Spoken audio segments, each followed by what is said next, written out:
La team, nous allons écouter cette vidéo de Succès Masra depuis la France, qui tient un discours vraiment digne de ce nom. Parce que dans son discours, il demande ici à la France de ne pas être un style de partenaire sans domicile fixe. Et pour mieux comprendre les propos de Succès Masra, l'opposant principal aujourd'hui à Kaka Déby, il faut tout simplement regarder le comportement de la France quand elle retire ses militaires quelque part. Si elle retire les militaires au Mali, elle va les envoyer au Niger. Si elle retire ses militaires au Burkina, elle va les envoyer au Niger. Et quand elle arrive au Niger et qu'il y a coup d'État et qu'elle veut retirer ses militaires, elle va penser à les envoyer au Tchad ou alors au Gabon. Jamais elle ne les enlève pour les renvoyer directement en France. Et voilà pourquoi Succès Masra dit, c'est dommage que la France aujourd'hui se comporte comme un pays qui n'a pas de destination fixe, qui n'a pas un lieu réel où il peut, c'est-à-dire quand on dit quitter, partir, il doit quitter, partir directement que de quitter d'un pays à un autre. Et donc ça donne l'impression qu'il part d'un pays voisin pour fomenter encore d'autres coups et avant de venir encore relancer plus fort encore les pays même qui sont en train de leur demander de partir. Ici également, il faut préciser que où Emmanuel Macron a lui-même fait sa plus grande faute, c'est au Tchad. C'est au Tchad. Alors qu'Emmanuel Macron était en train de combattre les coups d'État au Mali, alors qu'il était en train de combattre tous les mouvements qui étaient en train de s'éveiller, Emmanuel Macron a pris le soin de se lever et de partir jusqu'au Tchad, aller légitimer le coup d'État d'un militaire. Le même qui a légitimé le coup d'État d'un militaire est le même qui a légitimé le coup d'État d'Alassane Draman Ouattara. Il a dit en ce mot, je cite, que celui qui devait succéder à Alassane Ouattara est décédé. Alors lui, M. Macron, ne pouvait pas demander à Alassane Ouattara de quitter le pouvoir. C'est-à-dire, la mort d'un successeur devrait entraîner automatiquement la réélection d'Alassane Ouattara, selon M. Emmanuel Macron. Alors que cela n'est pas possible en France. Ce sont donc des détails qui ont poussé la jeunesse africaine et en particulier les militaires à prendre le pouvoir et à dire à Emmanuel Macron, ne mets plus ta bouche dans nos affaires parce que tu n'es pas digne de foi. On pouvait nous embrouiller dans des années antérieures avec ce genre de propos. Mais Emmanuel Macron n'a pas compris qu'il ne peut plus se comporter de la sorte en 2021 avec les réseaux sociaux qui sont de partout. La team, avant de continuer, écoutons ici Succès Masra. La France ne devrait pas devenir un sans domicile fixe en déménageant d'un pays à un autre. Je crois que le véritable domicile des forces françaises, c'est ici à Paris. Et un peu d'histoire. Le général de Gaulle qui a fait appel à mes ancêtres, aux tirailleurs tchadiens et sénégalais, pour aider à libérer la France, après quelques années, a demandé aux Américains de quitter Paris. Ça n'a pas empêché aux Français, aux Américains de demeurer des alliés, mais en bâtissant sur des bases nouvelles. Il faudrait que la France entende cela. En politique, les symboles sont importants. Il y a des symboles dont la France a besoin de se débarrasser aujourd'hui. Les nouvelles générations les demandent. C'est une intelligence pour regarder l'Afrique 3.0 avec les loupes, non pas du XXe siècle. Et donc, je crois que l'intelligence collective, ce serait justement de faire en sorte qu'on puisse continuer à travailler ensemble sur les questions sécuritaires et sur les questions de développement dans un respect mutuel sans avoir besoin de s'embarrasser des symboles qui ne sont défendables nulle part. Et je crois que 1, 2, 3 et 4 et 5 et 6, ça donnerait l'impression que la France est en train d'être chassée un peu partout alors que la France a les moyens d'anticiper, d'écouter. Ça fait des années que nous avons rappelé cela. Je crois que l'imprécision sur le double langage a été rappelée. Justement, est-ce que vous rejoignez ce que vient de dire Niagalé Bakayoko? Non seulement nous rejoignons, mais nous avons anticipé cela. La France, dans les capitales africaines, dans les capitales européennes, tout ce qui est reproché aujourd'hui à la France sur le continent africain, et nous avons dit d'ailleurs que dans notre langue, il y a un peu ce qu'on appelle le lingui. Le Tchad est berceau de l'humanité. La France a enterré une partie majeure de sa crédibilité sur le continent africain au Tchad à travers son attitude. Et ça, nous n'avons pas attendu que les choses se passent maintenant. Nous avons dit à tous les niveaux possibles qu'il fallait changer cette donne. Et donc, les Africains aujourd'hui, ce qui se passe à Paris est vu dans mon village de manière instantanée. On ne peut plus leur servir un double langage.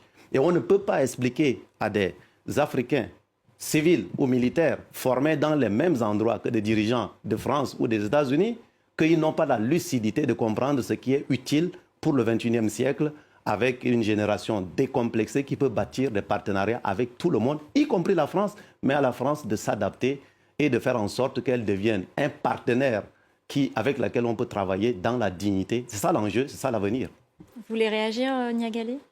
Non, oui, très volontiers. Ce qui est certain, c'est qu'il y a aujourd'hui une très vaste vague de protestation qui embrasse l'ensemble de l'Afrique. On a pensé qu'elle était limitée au Sahel, mais en tout cas, on voit que l'Afrique francophone de l'Ouest, ou du centre, aujourd'hui se reconnaît dans des discours de fierté nationale, d'affirmation de sa dignité. Et cela passe par l'émancipation vis-à-vis de ce qui est perçu comme du paternalisme. Cela dit, ce que l'on devra regarder dans les semaines et les mois à venir, c'est la question de savoir si le fait de se débarrasser du repoussoir de ce qu'est la France aujourd'hui permettra au pouvoir actuellement en place, avec le soutien des opinions publiques, de conserver une telle popularité. Ces pouvoirs, avec le départ de la France, risque aussi de se trouver confrontés aux réalités de leur gouvernance nationale et locale. Alors, Succès Masra, je le disais tout à l'heure, vous allez annoncer votre retour au Tchad. Oui, je l'ai annoncé déjà le 11 août, mais la date a été choisie. Nous allons rentrer au Tchad avant le 20 octobre, d'ici le 18 octobre précisément, parce que nous avons fini la mission que nous avions à l'international pour porter la voix de ce peuple après cette crise majeure du 20 octobre, pour amener les faits, pour chercher des partenariats, pour montrer la vraie histoire du Tchad qui a été un peu noyé. Et l'enjeu aujourd'hui pour nous, c'est de retrouver ce peuple-là et de continuer la lutte à ses côtés. Donc avant le 20 octobre, vous dites, vous avez donc fait cette tournée. Est-ce que vous ne pensez pas, et certains observateurs le disent, que ça vous a éloigné du Tchad? Il y a des échéances, notamment le référendum constitutionnel. Est-ce que ça ne vous a pas trop éloigné du Tchad? Est-ce qu'il ne fallait pas rentrer plus tôt? Non, pas du tout. Pas du tout. C'est une mission qui a duré quelques mois, qu'il fallait mener, parce que l'histoire du Tchad a été tronquée au niveau international. Et des voix comme les miennes sont aussi là pour rappeler le double jeu, le double standard, le maquillage qui a souvent été organisé. Donc c'est même en complicité avec mon peuple. Sur le plan du parti, on a eu plus de 50 000 nouveaux membres. Le parti a un ancrage incroyable. Donc cette lutte, oui, les transformateurs, ça continue. Donc nous restons cette force politique majeure.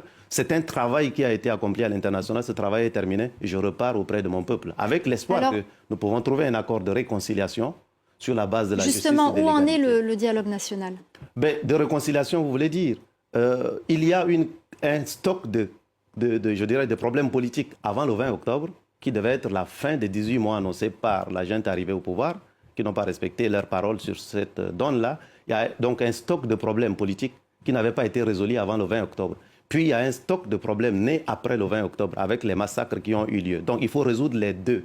Sur ça, nous avons mis sur la table une proposition de réconciliation nationale en discutant avec tous les partenaires du Tchad, y compris le facilitateur désigné par la communauté économique des États de l'Afrique centrale. Donc pour nous, la balle est dans le camp de ceux en face pour qu'ensemble, on résolve ça sur la base de la justice et de l'égalité pour avancer ensemble et trouver des voies et moyens qui permettront au Tchad de faire ce qui n'a jamais encore eu lieu au Tchad, que les Tchadiens choisissent démocratiquement leurs dirigeants. Depuis notre indépendance jusqu'à aujourd'hui, quelques personnes à bord de quelques pick-up armés soutenus au niveau international, de bout en bout, y compris ceux qui ont organisé un sentiment anti-français.